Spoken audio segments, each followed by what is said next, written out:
नमस्कार, city post live के इस खास कार्यक्रम में आपका स्वागत है। मैं हूं श्रीकांत प्रत्युष। अभी मैं राजभवन के बाहर हूं और 2 दिन पहले मैंने बता दिया था कि प्रशांत किशोर की टीम राजभवन अब जाएगी, फिर प्रधानमंत्री के दफ्तर जाएगी, फिर राष्ट्रपति तक जाएगी और वही हुआ। देखिए, प्रशांत किशोर की टीम राजभवन पहुंच चुकी है। राजभवन से अब राज्यपाल को ज्ञापन देकर निकल रही है। बिहार सरकार के मंत्रियों के खिलाफ जो प्रशांत किशोर ने भ्रष्टाचार के आरोप लगाए हैं, उन मामलों की जांच के लिए देखिए यहाँ टीम पहुंची हुई है। तो तस्वीर हम दिखा रहे हैं राजभवन से।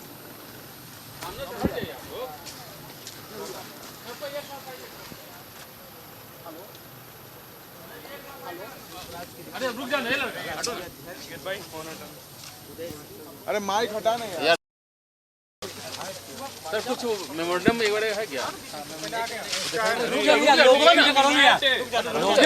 कर लेना तो लोगों पीछे करो। अरे लोगों पीछे करो ना। तो आप देख रहे हैं कि राजभवन से जनसुराज की टीम निकल गई है बाहर। हम तस्वीर दिखा रहे हैं। जनसुराज के राष्ट्रीय अध्यक्ष हैं यहाँ पर। राजभवन गए थे और हमने कहा था कि राज्यपाल से मिलिए, ज्ञापन दीजिए। देखिए, जनसुराज की टीम पहुँच गई है। नमस्कार बंधुओं, जैसा आप लोगों को मालूम है, कल प्रेस कॉन्फ्रेंस में हम लोगों ने अन्य बातों के साथ साथ ये भी कहा था कि हम लोग महामहिम राज्यपाल जी से मिलेंगे और एक ज्ञापन सौंपेंगे कि तुरंत ही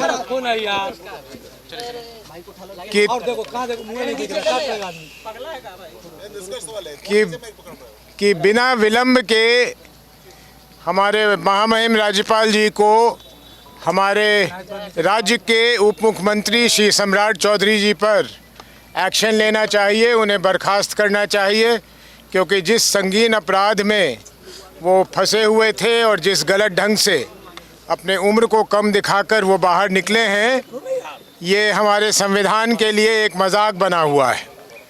और इसी संदर्भ में हम लोगों ने समय मांगा था महामहिम राज्यपाल जी से। समय हमें मिला था, लेकिन हमें बहुत खेद है कि अभी जब हम गए तो हमसे राज्यपाल जी नहीं मिले, लेकिन उनके जो मुख्य सचिव हैं या जो भी उन प्रधान सचिव हैं वो हमसे मिले। हम लोगों ने अपना ज्ञापन सौंप दिया। ज्ञापन के साथ साथ उन्हें एक प्रति वो भी दे दी जो पत्र हमने, जैसा कल कहा था, हमने आदरणीय प्रधानमंत्री जी को भी लिख के भेजा है। उनसे भी मांग किया है कि वो तुरंत इसकी जाँच करवाकर जो उचित कदम है वो उठाएं। और जैसा हम लोगों ने कल कहा था, फिर उसे दोहरा दें कि अगर हमें निराशा प्राप्त होगी प्रधानमंत्री जी के यहाँ से और महामहिम के यहाँ से, तो फिर शीघ्र अतिशीघ्र हम लोग न्यायालय का दरवाज़ा भी खटखटाएंगे, क्योंकि ये बिहार के साथ ही नहीं, ये पूरे देश के साथ, हमारे देश के संविधान के साथ एक बहुत क्रूर मजाक है कि ऐसे व्यक्ति हमारे राज्य के उप मुख्यमंत्री बने हुए हैं। और हैरानी इस बात की है कि शायद अनजाने में हमारे देश के आदरणीय गृह मंत्री जब आते हैं तो उनके साथ सम्राट चौधरी साहब घूमते हुए दिखे जाते हैं। तो ये हम लोगों के लिए बहुत दुखद है। कोई प्रश्न? नहीं, राज्यपाल ने समय दिया था मिलने के लिए, फिर भी नहीं मिले। कोई बाध्यता होगी या उन पे कोई दबाव होगा, नहीं मिले। लेकिन कोई बात नहीं है, नहीं मिले फिर भी हम लोगों ने अपना जो ज्ञापन देना था दे दिया। और मुझे कोई संदेह नहीं, हमें कोई संदेह नहीं कि उन्हें वो ज्ञापन सौंप दिया जाएगा और उन्हें मौका मिलेगा कि उसमें जो लिखा हुआ है उसको वो पढ़ें और पढ़ के जो उचित कार्रवाई है वो करें। नहीं करेंगे तो जैसा हमने कहा कि फिर हम न्यायालय का दरवाज़ा खटखटाएंगे। महामहिम तो सबसे मिलते हैं, आम खास सबसे, आपसे क्यों नहीं मिले? चलिए, हो सकता है कि हम लोगों में कोई और ज़्यादा खास बात हो कि नहीं मिलना चाह रहे हो, तो कोई बात नहीं है। ज्ञापन शिल्पी राज मामले को भी लेकर भी था जी? नहीं, ज्ञापन में हमने सिर्फ जो मांग किया है वो किया है। सरकार कुछ इस पे लेगी? इस सरकार से तो उम्मीद नहीं है, लेनी तो चाहिए, लेकिन हमें केंद्र की सरकार से बहुत भरोसा है, केंद्र की सरकार पर भरोसा है। और ख़ास करके आदरणीय प्रधानमंत्री जी जो शुचिता की बात करते हैं हमेशा सार्वजनिक जीवन में, उन पे तो हमें बहुत भरोसा है कि वो कुछ ना कुछ कार्रवाई करेंगे। ज्ञापन देंगे?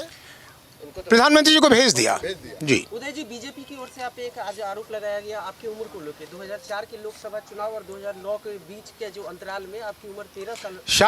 शायद वो उसको मिलाना चाहते हो सम्राट चौधरी जी की उम्र से। तो मैं ज़रा साफ कर दूं कि हमारे यहाँ नियम ऐसा है कि जिस समय आप नामांकन भर रहे होते हैं तो वोटर लिस्ट में जो आपका नाम और उम्र होता है, चाहे वो सही या गलत, आपको उसी को लिखना पड़ता है। अगर उसे आप बदल देंगे तो आपका नामांकन रद्द कर दिया जाएगा। और अब ये ठीक है या गलत, लेकिन नियम ये है या प्रावधान ये है कि उस नामांकन पत्र के साथ आप कुछ संलग्न भी नहीं कर सकते हैं कि भाई मेरी उम्र इतनी है या इतनी है, उसको आप ठीक भी नहीं कर सकते। लेकिन उम्र कोई गलत लिखे, ज़्यादा बढ़ा के लिखे या कम लिखे, उसके पीछे कोई मोटिव होना चाहिए। तो उदय सिंह को 44 या 54 या 64 लिखने में उनके लिए कोई उसमें लाभ और हानि का सवाल नहीं था। मुझे कोई कॉम्पिटिटिव एग्ज़ाम नहीं देना था जिसमें मैं अपना उम्र कम कर दूं तो मैं कॉम्पिटिटिव एग्ज़ाम में बैठ जाऊं, या कहीं मुझे कुछ प्राप्त नहीं करनी थी। तो जो जिस समय वोटर लिस्ट में था वो मैंने नामांकन पत्र में दे दिया। अपने को नाबालिग साबित नहीं ना करना था। नहीं, नाबालिग साबित नहीं करना था, कहीं भी एडमिशन नहीं लेनी थी, कहीं जाना नहीं था और जेल से बाहर भी नहीं निकलना था।